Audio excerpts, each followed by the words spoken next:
All right, folks, welcome to the Boneyard. Dr. Bones in the house. That's why we're running a bit late. So we'll just go right on. If you guys could please, we'll start with Paul here on this side. Introduce yourself and tell us your band and what you do, man. I'm Paul. I am the lyricist and vocalist and also aka the lore master for the Beast of Nod. And that's pretty much what I do. I write and sing and help out with a lot of the other stuff that goes on with the band. And Dr. Gore here, let him introduce himself. He does everything else. So we got another doctor in the house. yeah. But like Paul said, I'm Dr. Gore. I won't reveal my real name. You can dive into the literature if you want to find it. Yeah, I play guitar and write a lot of the music for the Beast of Nod. Yeah. No, that's pretty sweet. And as I found out just recently, you guys are actually from California there, eh? Yeah, we just recently relocated from the Boston area. Well, Dr. Gore moved out here about a little over a year ago, I think now. And then I came out recently. So we're originally from the New England area. But yeah, out in California now. And we have Shula Shane on bass now. So, and looking to complete the live outfit soon, hopefully, and get to playing some shows. Yeah, word is anybody in California, I know there's a few of you guys down there that watch. Maybe you guys need a drummer, maybe. Yeah, that's the primary position we're looking to fill right now. Looking in practice space. Ourselves in the foot a little bit because we'll get into it when we talk about the record, but we worked with Lord Marco, who is a very technical drummer for the last record. So the songs that we're gonna be asking our new live drummer to learn are gonna be pretty insane. Yeah. We do the own version of it, as long as the essence is there. But it's a tall task to ask of someone. Not that even our pretty technical too. So that's what we tend to do, though. Everything we do is hard. Yeah, I've really noticed that. Like even your bassist, he's playing like a 6-string bass, is it? Or is it? It's they've got a few basses. I think one is even a 7. I'm not sure if we used it in our videos yet, but yeah, they're well equipped. I had time to crack down on one. We've been so busy at work it's 10 o'clock at night where I am, and I just got in from work, you know what I mean? So I didn't have the time to do the proper research on you guys, actually, but you guys are definitely on my playlist for tomorrow when I have my headphones in, man. You know, I'll be there. I did get to see the one video, and every instrument you're playing, fucking 12-string guitar, 13-string guitar. What do you got there right there? It's an 8-string. It's made by Equilibrium Guitars. So that's a shop out of the Boston area, and I'm an artist with them. So this is sort of my custom guitar here. Oh fuck, that's nice. Can't argue with that. No. So let's dive record. Give me some details, man. Like how did this record come all together? Like how did you guys do this? It was a story, man. Literally a story, but also a story about a story. I don't know if you want to start off with what. Speaking of story. I mean, well, we're a concept band, so everything we write about and everything we talk about is part of this sci-fi now multiverse that we've created. It's very much like a DC or Marvel comic book, and we've got. With this new release, we released imagery and backstories of 70 different, imagery of 70 different characters. There's probably about 100 different characters that we've described thus far. And this album tells, unlike our last album, which was each song was an individual part of the story, not necessarily in order. This new album is one big story from beginning to end. Each song will flow into the next as far as the story goes. And it basically tells the story of this intergalactic conflict and trying to save the universe, and the universe ends, and then a multiverse is born, and then we introduce like the new big threat. that we'll get into in the next one. There's a picture of that's your new album there. Yep. Yep. Yeah, It's that's a multiverse. I was able to read. I was gonna ask you about because nobody album really anymore. I said that when I first started doing the show, and the more and more I delve into all these bands, there's a lot of concept albums. Like Empire Tomorrow just released one last year during the pandemic, with kind of a shit time, and it's completely these on Dante's Inferno. You know what I mean? So. I love concept albums personally. You know, I love that story and that detail you guys put into the album. Yeah, Yeah, man. no. And it ties with our old records too, which has been really fun. Like if you look at that album cover there, so you know that's the front cover, and the back cover even expands it into showing more of the scene. And there's all these characters. There's even a spaceship from our last album on there. It's all one continuous universe. But like Paul was saying, this is the first time we just we told a long, continuous, hour-long story with it. So it's kind of cool. If you've been listening to us for a couple of years, you'll pick up on that. I'll get back to the beginning then, I guess. Hey, we have it all on our website. We have a whole encyclopedia. So if you check out thebeastofnod.com, you can go check out all the characters, all the imagery, and then we have summaries as well. And then we also have if you go to our Bandcamp or our website, we have synopses of all of our songs, so it tells you what that's about and stuff like that. So you can, if you just like the music, you can just like the music. But if you really want to do a deep dive, you can do a deep dive. And there's lots of little references to other media and other bits of science and all kinds of stuff that's interwoven into the story and the characters and also the music itself sometimes. But it was also a real, I think we started talking about before. I mean, getting this album produced through COVID was quite a challenge. Oh man, everything went wrong. Yeah, we had a plan B for everything, and we had a plan B and plan C. And that's though how we ended up. We linked up with Lord Marco to do drums because we didn't have access to our practice space. So our drummer at the time, we couldn't do anything about it. So if we wanted to get this done, we had to hire somebody that could do it themselves, and we got some great collaborations out of it too. We got a solo from Joe Satriani, one from Michelangelo Badio. I read that in your article or your little bio that I was able to read today in the truck. That's pretty fucking cool, man. How did that come about? Yeah. Just not, So, that was just so lucky because of COVID, I think. So I mean, there a lot of the guest artists on the record we sort of knew from the tech death community, things like that. But obviously, we didn't know Joe Satriani or Michelangelo Badio personally. But Joe Satriani, we just sort of reached out to his manager, and it turns out he was home because it was the earlier days of COVID. Just, I guess his tour schedule maybe had fallen through or something, and he was like, "Yeah, I dig this project. Let me, let's go for it."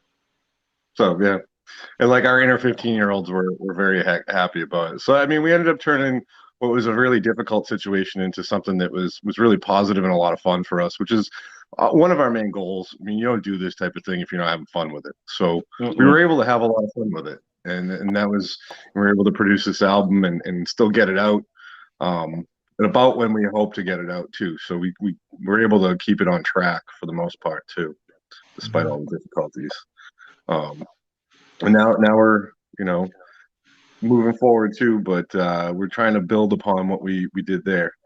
And but yeah, hopefully we'll find somebody that can fill Lord Marco's shoes and also play all these solos along with him. Yep.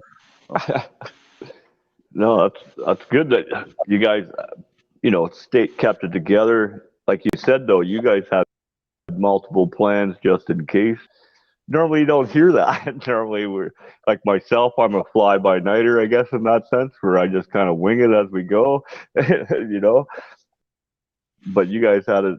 Sounds like you guys are, it's like a true passion for you guys. And even to write the stories to both albums, to have it all collaborate. So it's not even just a collaboration album or a collaborative album. You got two that are the same in that sense. So, Oh yeah. do you guys read a lot then? Or are you guys like huge science fiction fans? Because I read a lot. That's why I love the albums and the fact that you guys have a story. Next time you guys are on in a couple, whatever, your whole story, because that's gonna be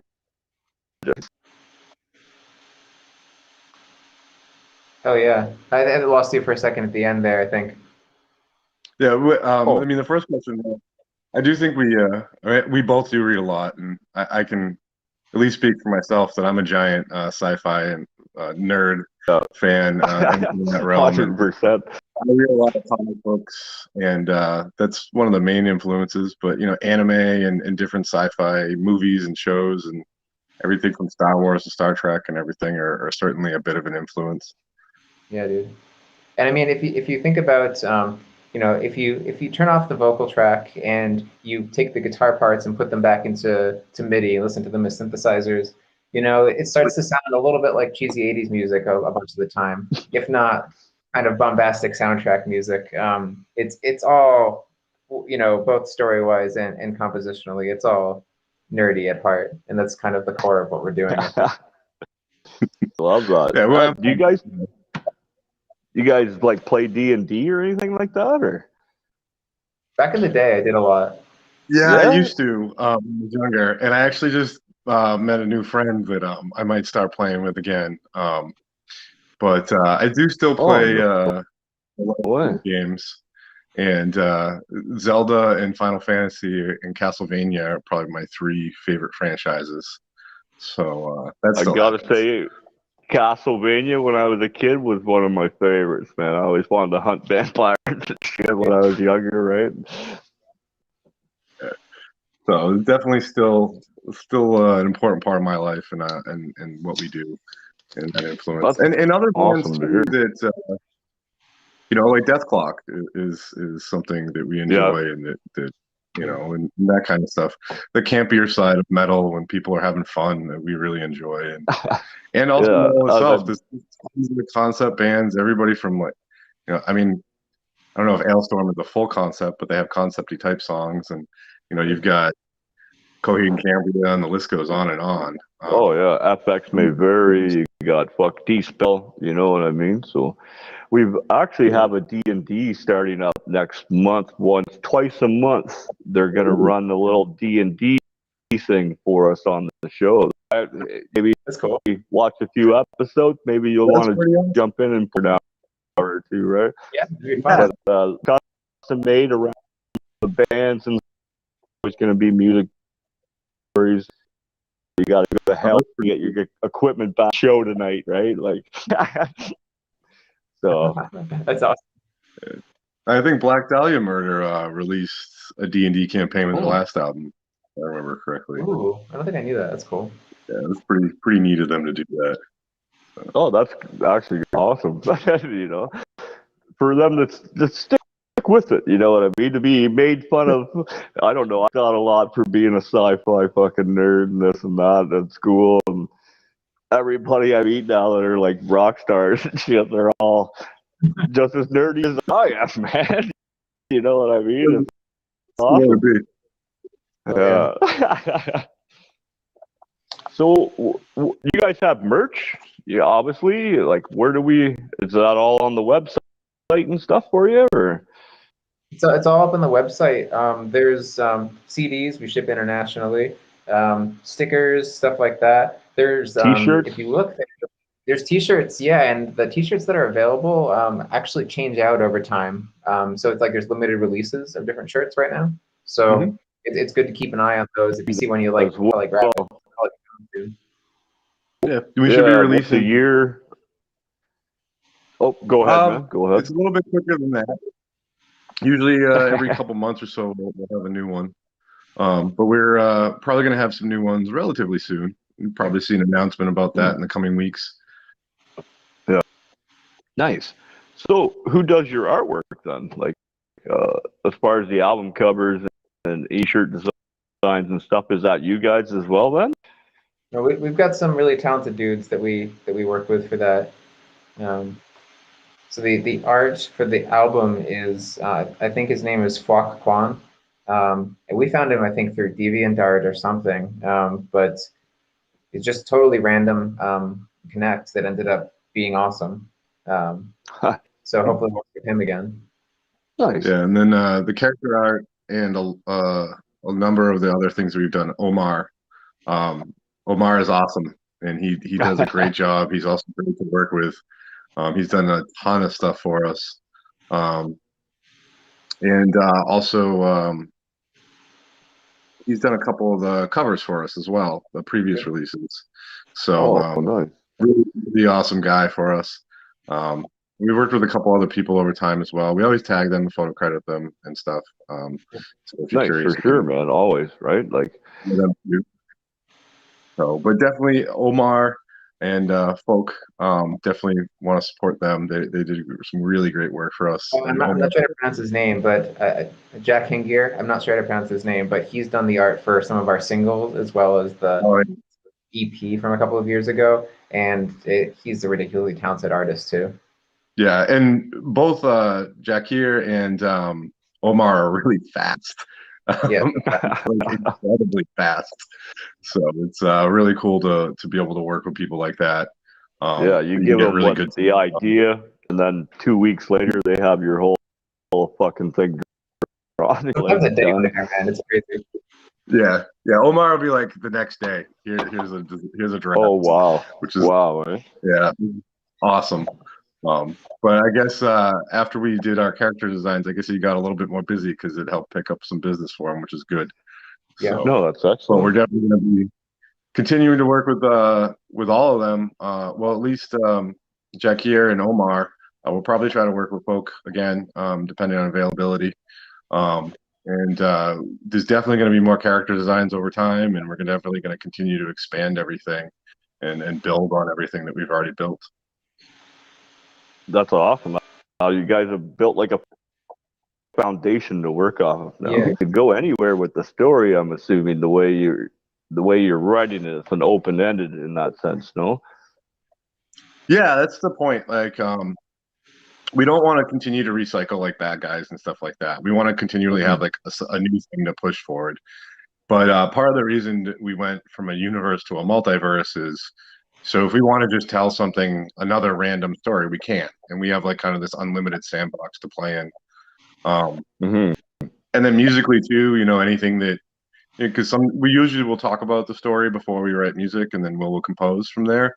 But sometimes, there's just some cool music ideas that come up, and then that lets us kind of retrofit a story to that, if we want. So that way there's no pressure, but it gives some bounds to things to make the creative process a little bit easier, or guided at least. I've got to ask, tell us a little more detail about this custom guitar then. That I keep seeing you hold. Yeah, I'm always detail on what you got rocking there. Yeah, so this is an FT8 from Equilibrium Guitars. So this is like the Ferrari of extended range guitars. It's just everything you can imagine. Just the shape of the neck, the ways the woods work together. Everything is just basically flawless. So I can kind of show you what's going on here. Got this maple top here, showing a little bit of the body wood with that bevel. These pickups are Nordstrand Audio NDCs. I'm also an artist with Nordstrand Audio, and these pickups are just so articulate, and so they're passives, so they let you get that wide range of dynamics that you maybe kind of lack with typical active pickups, but they also scream when you want them to. So this equation takes a little bit. So this is sort of a custom inlay. This equation I also have tattooed on my arm. It's from quantum mechanics. Takes a while to explain, but it's kind of related to my background because I'm going to talk about this. No way, so that's amazing, dude. What I do. And then if you flip it over here, you can see all the different woods that compose the neck here, and just that beautiful body wood. That black limbo is just. Oh God! Wow. Yeah, that is amazing. This is absolutely perfect for what I was looking for. Wow. So, being a doctor and all, can we down to that a little bit, man? I got mosquitoes flying around me and shit here. Yeah, sure. What do you want to know? Where'd you go? Where'd you start? Like, how did you even start to realize that you understood that in starters? I mean, I did a bachelor's degree in physics as an undergrad, and that was just came from a vague interest in physics, and it ended up becoming a strong interest in physics. So from then, I went to grad school. I went to MIT. I was there for about 7 years, a little under 7 years, and I got my PhD there. And then I decided to keep doing physics, and so now that's what I do. That's pretty cool, bro. He's also What was that? He's also a wizard. Yeah, I put on the wizard robe sometimes. Sometimes I act like a wizard. I have another project where I'm a wizard formally. We won't talk about that right now. Yeah, but cover that next show, because when you guys are on again, we'll talk about that. Yeah, talk about that. We'll also, Dr. Gore, I keep screwing that up for you. Dr. Gore has engineered quite a few things over the years, including pedals and metronomes, and he just had a recent awesome guitar invention that got released. I don't know if you want to say anything about that. I actually have it over here, so I'm working on it. I can show you this thing. Well, I would love to hear this, my friends. Like, fuck. So I don't know if you saw, it was in Guitar World, the Metal Injection. This is Chris Letchford from Scale the Summit's new guitar. And I worked with Dave from Equilibrium Guitars to install an LED, a controllable LED fret marker system in this. So basically it's 168 LEDs, full RGB control, and you can do whatever the hell you want with it. So wow. I did the electronics for that. It got a lot of cool press the last couple of weeks. So I'm basically upgrading it right now for the next things he's going to do with it and get it ready for the stage. So it's an exciting time right now. Oh, wow, man. That's fucking congratulations. Yeah, man, that was definitely a fun project. Yeah, no doubt. How long did that take you? Not to get off topic, but like. No, it's cool. The original idea, he approached us about it in like 2019, the end of the year. It just got kind of slowed down during COVID. I mean, I was moving, I had to finish my thesis, but then COVID hit and sort of everything was at a crawl for a bit. But we wrapped it up. Yeah. Early this year. Fuck, you guys all on everything you do. you had 3 just in case. You were all guitar. Like, I can't. Just kind of, poof. I was not expecting to have a conversation tonight, you know. That was great. Yeah, it's been a busy year. Yeah, we try to keep busy. Yeah, no, that's awesome though. So, what are plans for the future then?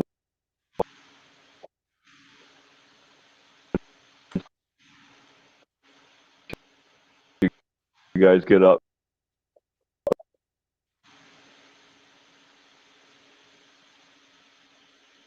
Lost you a little bit there, but I think I lost you for a second. What's up, Paul? Not much. Yep, technical difficulties. Oh, okay. Yeah.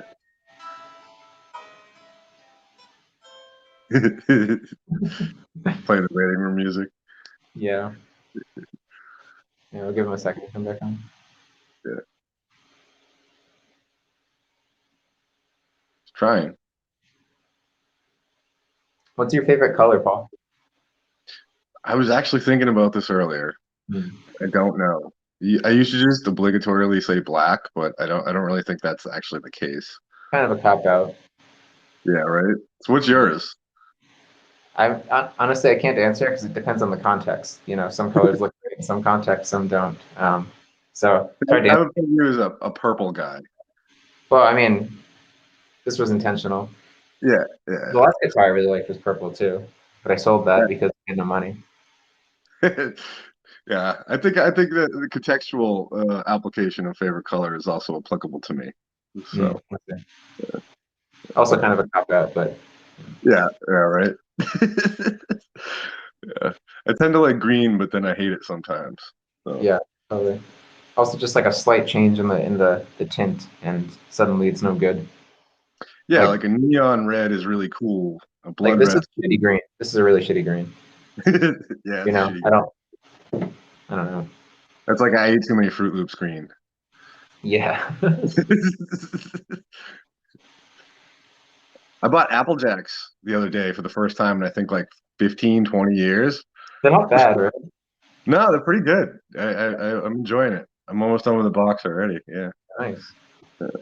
So there's a few people that are watching this. They're like, "What the fuck are they talking about?" Yeah, we're talking about Apple Jacks and Fruit Loops. Dude, do you have Lucky out by you? Do What's that? you have the Lucky grocery store chain out by you?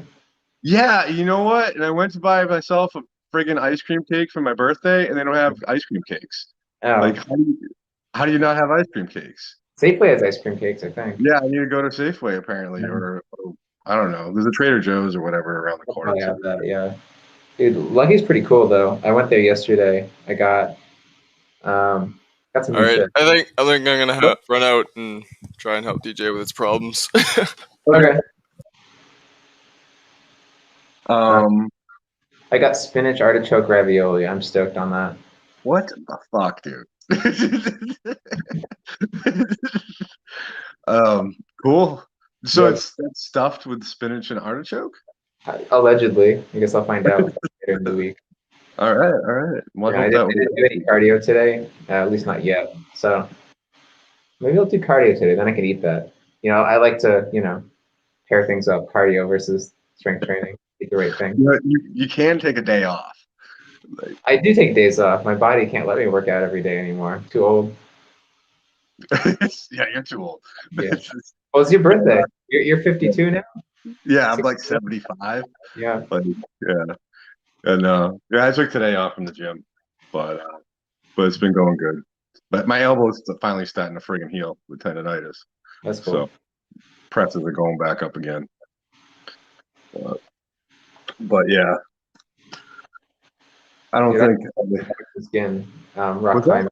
I'm losing some skin rock climbing. My calluses are all gone. There's this one problem I'm trying to do in the bouldering cave where like you just have to leap for this handhold, and like you just have to do a one-arm pull-up basically to pull yourself over. And I was trying this with this guy the other night, and every time we went for it, I just like scraped a bunch of skin off. Nice. Well, very metal of you, you know. Not really, because then you can't play guitar. Yeah. One of my favorite Black Adam comic books is this time he's scaling this mountain. He lost his powers and he's trying to like avenge the death of his love. And he's climbing this huge mountain, and he ends up encountering a Yeti. And he disembowels the Yeti and leaves the Yeti alive and rappels down the mountain using the Yeti's intestines still coming out of the stomach. Yeah, cool. One of my favorites. So. That's cool. Yep. What, like, in that scenario, what's really holding, like, are there a bunch of like tendons holding the intestines in place? What keeps things arranged? Is it just the pressure of other organs? Just the desire to have that scene in a comic book. No, but like practically speaking, if I took a horse and grabbed its intestines and tried to repel with them, like what would give? Well, I mean, the visceral tissue and the connective tissue, and also there's the sac around the stomach. If that's not completely blown, that would hold some. Okay. So like you would have some resistance, but at a certain point, I think that the weight would probably break the connective tissue, and you would fall. But I wonder what would break first. Like if I have a foot of slack, like I pulled a foot out, what would break first, the connective tissue or the intestine itself? Probably the connective tissue, because the intestine itself is made out of smooth muscle, which is going to be stronger than the connective tissue. Mm-hmm. However, if it was pinned right up against either the hip, ribs, or like a really dense part of the tendons or the abs, that could be enough shear force to break the intestine rather than pulling the. So it would kind of depend on like how you swung out of it. You know what I mean? Mm-hmm. Like, but yeah. Interesting. I mean, there could be some. I mean, this could be tested. You know, get some pigs or some other carrion that might be analogous to human intestines and try this out from a safe distance. Yeah, and the other issue would be too like the grip, because you That's wouldn't be able too. to. I'm back, baby. All right, Oh shit. Can you hear me? Yep. can hear you. Yeah, I don't know what happened, man. My other phone just went all fucking weird. So thank you for hanging in there and shooting the shit. I appreciate that, man. You guys are awesome. Yeah. So let's jump. Do you guys have new material for, say, a third album? We have ideas. Ideas. Yeah. Yeah, exactly. Yeah. I mean, we were just coming out of this album cycle, so I think it'll 7 out of 10 deaths in the U.S. are probably. That's my computer finally starting to work. It's all good. I think it'll probably be a while before we. It depends. A lot of it's going to depend on, if we don't find a new live lineup and can't square that away, we may end up starting to write sooner rather than later. But it's not really. I don't think it's really on our radar right now. We have discussed a little bit of a Cosmic Crab EP at some point that might come next. Yeah. But we'll see. We have our work in in terms of like playing this stuff live already. Yeah, I think that's more. The pandemic, it seems like a lot of artists have taken the time to write like 100 songs, right? So they've got like 5 albums worth of songs now, right? So yeah. Turn that off. I know Will has some side projects he's been working on, and I have a couple that I've been working on as well, but those are still to come. So yeah, definitely always keep next busy, time. and then definitely Yeah.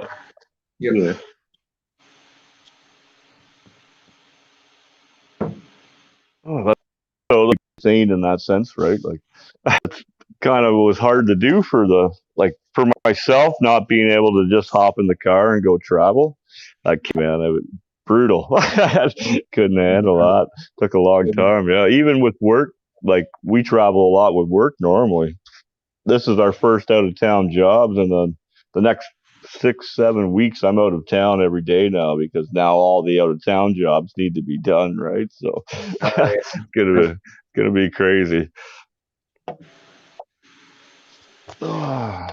So making the move to California, was that like, are you guys happy with that choice? Are you guys loving it out there, or? Oh yeah, dude. Yeah. No regrets.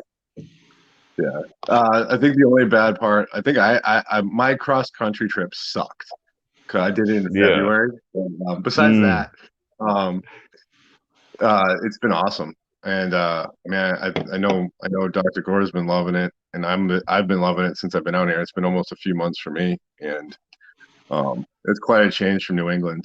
I literally drove out of winter, and so into the promised land. I know what it's. I used to be they'd call me a snowbird, so I can work and live in the U.S. a dual citizen. So I'd come up here for the spring, fall, and then fly back home or drive home or whatever, and then work back there until it's fucking springtime again. Then I'd come here, right? So last couple of years I've had to do the winters. Fucking hate it. Hate every minute of it. Yeah, I got out here and I'm like, why did I ever put out with this bullshit? Like, just because it's snow. It's great. Yeah. Yeah. It also never rains. I'm which is kind of odd. I'm starting to notice that. Yeah, it's weird. Yeah. I was gonna ask you, because you guys are kind of Northern California. Because here in Ontario we get a rainy season, then it's hot for a bit, then it's fucking rainy, and then it's cold, right? I think it's pretty much the spring and then fire season and then spring again. Yeah. It rains for like a month or something. But it's even not like the rainy season doesn't have that much rain compared to New England, you know. New England is so wet. Yeah, and you get like a bad storm, every few weeks or something like that. At least a thunderstorm or something, and Exactly. it never happens. It has yet to happen here. I think maybe once there was kind of an intense storm for like an hour. Since I've been here. One storm I remember, and that was like last year. I think you got a storm that we didn't get here in the East Bay. But last year there was a storm around like August or something. I remember like the lightning is what started those giant fires. Well, I noticed I have to clean my car more because no rain to clean off the dust. So no, I was gonna say because I know I needed to wash my car, and then we had a pretty good little rainstorm while I was sleeping, and I got up, my car was clean. I was like, perfect. Thank you, universe. That does not happen out here. So no, but you know what? I'll take it over the snow. So Same. There we go. Apparently, I got to turn my camera back. I got news from backstage. There we go. All good. Yeah. Well, thank you for putting up with all the little technical difficulties tonight, man. I appreciate that. Normally, as I said, I'm at home, but fuck now I'm in the shop. We got multiple stuff on the go. We're building this monstrosity, right? And then we have all our other sites and shit. Going crazy. Now that the world kind of like Ontario, we're just I think on Friday our patios are opened again, so we can. I didn't realize how much I missed sitting on a fucking patio drinking a beer after, on a Friday or whatever, or Saturday, What's it like where you guys are? Is it open now, or how's it going over there for you guys? Pretty much open at this point. We were just in Vegas, for example, and it was like COVID didn't exist. Crowds of people, no masks, full bars. Yeah, but it just opened up, and there's a few things that are still not open till next month, but not because of the regulations. They're just waiting to open up. But yeah, it feels like it's getting back to normal. I've seen some shows are starting to happen at some of the venues in the area, so I'm looking forward to going out. We got vaccinated too, so it's better. Right. And but yeah, I'm looking forward to seeing a show. I mean, it's been so long. I know. I'm jonesing. And hopefully we'll be able to get out there and play. Nice. I was just going to ask you about some local bands in your area that you guys might want to give a shout out to, man. We got here before COVID hit right as we moved here, and it was already going on when Paul moved here, so we didn't actually get to be part of the local scene here yet. Oh, no way. I guess soon you guys will be able to. Yeah. So, we do know a bunch of bands from New England. So, Ice Giant's working on some new stuff. My Missing Half is always good. Fox Muerte, I guess, has got a show coming up soon. The list goes on and on. I talked to Dante from Before the Judge today. And we have friends in all different types of bands. We also have a lot of, like Will said, we have a lot of friends that we just have kind of met through the community online as well. So no, it always seems to be like a tight community in the local scenes. You know what I mean? Like even here, it's a lot of it's like Cross Dogs, and you got Ship of Fools and fucking.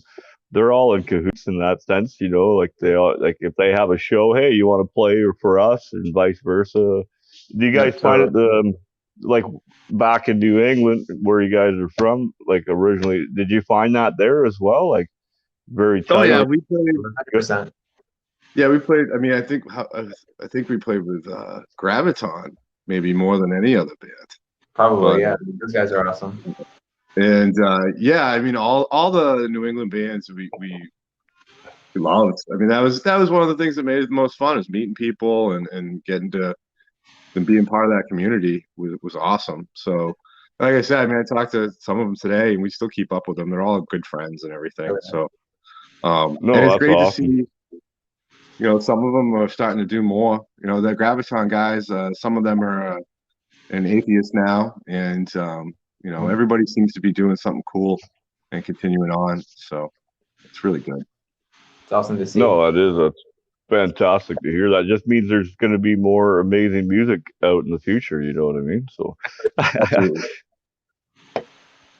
cannot wait.